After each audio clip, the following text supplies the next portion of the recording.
அல்லாஹ் தஆலா சொர்க்கவாசிகள்ல உள்ள ஆண்களுக்கு ஹூருல் ஐன், கண்ணழகு கொண்ட சாலிஹான பரிசுத்தமான பெண்களை ஜோடியாக ஆக்குகிறான் என்று அல்லாஹ் குர்ஆன்ல குறிப்பிட்டிருக்கிறான்.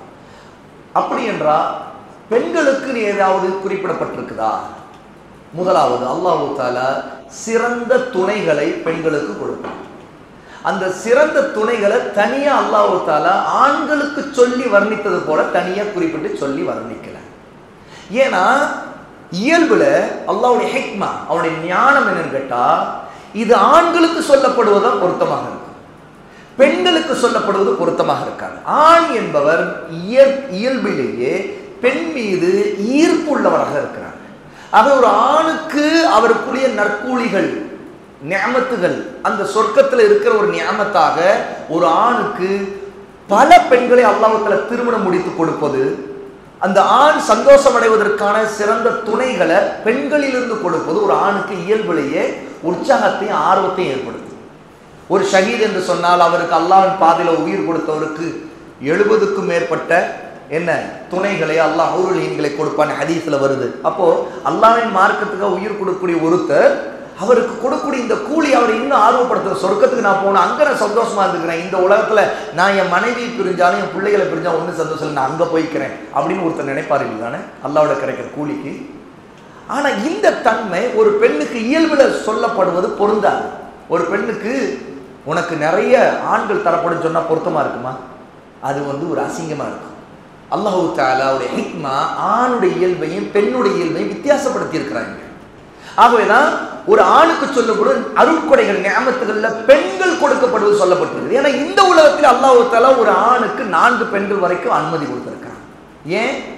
ஏன்னா ஆணுடைய இயல்பு ஈர்ப்புங்கிறது பெண்கள் மீது அதிகமா இருக்கு. அவனுக்கு பெண் தானே ஃபித்னாவே. இந்த உலக ஃபித்னாவுக்கு தப்பிக்கணும்னா கூட நீ மறுமையில உனக்கு கிடைச்சிக்கும். ஆக இந்த ஒருத்தருடைய ஃபித்னாவில் போய் மாட்டிக்காதுன்னு சொல்றதுக்காவது அவனுக்கு அங்க இருக்குன்னு சொல்றது பொருத்தமா இருக்குது. உண்மையா இல்லையா?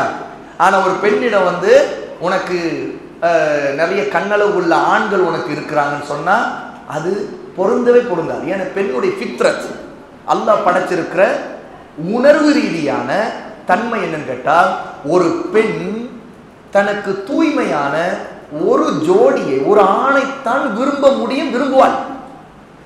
ஏனென்றால் அந்த பெண் படைக்கப்பட்டிருப்பது ஆணுடைய ஒரு விழா எலும்பில் இருந்துதான். ஆண் படைக்கப்பட்டது மண்ணில் இருந்து, ஆனா பெண் படைக்கப்பட்டது ஆணின் விழா எலும்பில் இருந்து. ஒரு துண்டு எலும்பு, அந்த ஒரு துண்டு எலும்பிலிருந்து படைக்கப்பட்ட பெண்ணின் பலவீனமும் ஒன்று, பெண்ணுடைய தன்மையும் ஒன்று. அந்த பெண் ஒரு ஆணைத்தான் சார்ந்திருக்க முடியும். அதுதான் அந்த பெண்ணுடைய கணவன். அவ இந்த உலகத்திலும் சரி அவளுடைய வாழ்க்கையில அல்லாஹ் தஆலா அவளுக்கு அனுமதித்திருப்பது ஒரு ஆணைத்தான். அந்த ஆண் இறந்து விட்டால் அதற்காக இதா இருந்த பிறகு அவள் விரும்பினால் இன்னொரு ஆணை திருமணம் முடிக்க முடியும். ஆனா ஆணுக்கு அப்படி இல்லை. ஆணுடைய இயல்புல அவனுக்கு தேவை அதிகம் என்று அவன் இந்த உலகத்திலே அல்லாஹ் தஆலா அவனுக்கு 4 வரைக்கும் அனுமதி கொடுத்தது காரணம் என்ன? ஆணுடைய தன்மை வேறு, பெண்ணுடைய தன்மை வேறு. ஆக இங்கே லிமிட்டட், அங்க அன்லிமிட்டட். அங்க அன்லிமிட்டட் சொல்றதுடைய நோக்கம் அந்த ஆணுக்கு சொர்க்கத்தில் உள்ள கூலி அளவில்லாதது, வரம்பில்லாதது அப்படிங்கிறது. அவர் பெண்ணுக்கு உள்ள தன்மை இங்கே இருக்கக்கூடிய ஆண் சாலிகான ஆணாக அந்த பெண்ணுக்கு இருந்து அந்த பெண் அங்கேயும் அந்த சாலிகான ஆணை அடைவார் என்றால் அந்த ஆண் இந்த பெண்ணுக்கு கணவராக நாளைக்கு மறுமையில இருப்பார். இல்ல இந்த பெண் சாலிகான பெண்ணு சொர்க்கம் போயிட்டா, ஆனா இந்த ஆண் சாலிகானவனாக இல்ல நரகம் போயிட்டானா அந்த பெண்ணுக்கு ஜோடி இல்லாமல் எல்லாம் ஆக்குவானா? அப்படியே நினைக்கிறீங்க? இல்ல, அல்லாஹ் தஆலா சிறந்த ஜோடிகளை கொடுப்பேன்னு சொல்லியிருக்கான்.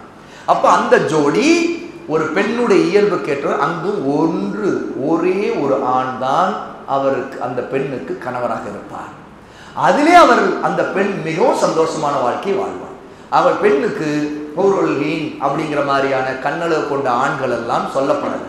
அந்த மாதிரி சில கருத்துக்கள் சொல்லப்பட்டுச்சு. அது ஒரு தவறான கருத்து. அது இந்த மாடர்னிஸ்ட் தாட்ஸ், நவீன அல்லது இந்த ஆண் பெண் சமத்துவங்கிற ஏற்கனவே ஒரு ஒரு கொள்கைக்குள்ள போய் சிக்கிக்கிட்டு மடத்தனமான கொள்கையில் இருக்கிறாங்களா, ஆண் பெண் சமம், ஆண் பெண் சமம், இந்த மாதிரியான அறியாமையான குதர்க்கமான சிந்தனை உள்ளவங்க தான் இந்த மாதிரி கருத்து, அங்க பெண்ணுக்கும் ஆண்கள் இருப்பாங்க அப்படின்னு சொல்றது.